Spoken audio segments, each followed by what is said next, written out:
আপনি যদি ইউকেতে স্পাউস ভিসা থাকেন আর এক্সটেনশন করতে চাচ্ছেন তাহলে এই ভিডিওটি আপনার জন্য। আসসালামু আলাইকুম সবাই।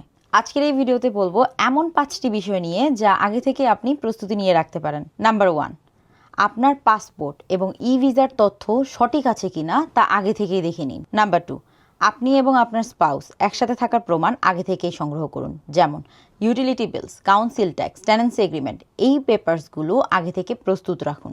নাম্বার 3, ফাইন্যান্সিয়াল রিকোয়ারমেন্টস পূরণ হচ্ছে কিনা তা আগে থেকেই নিশ্চিত করুন এবং প্রয়োজনীয় ডকুমেন্টস যেমন পে স্লিপ, ব্যাংক স্টেটমেন্ট এবং ইনকামের যে অন্যান্য ডকুমেন্টসগুলো সেগুলো আগে থেকে প্রস্তুত রাখুন। নাম্বার 4, ইংলিশ ল্যাঙ্গুয়েজ টেস্ট দিয়ে থাকলে তার সার্টিফিকেট আগে থেকেই প্রস্তুত রাখুন। নাম্বার 5, যদি আপনাদের সন্তান থাকে তাহলে তাদের পাসপোর্ট, বার্থ সার্টিফিকেট এবং অন্যান্য প্রয়োজনীয় ডকুমেন্টসগুলো আগে থেকেই প্রস্তুত রাখুন।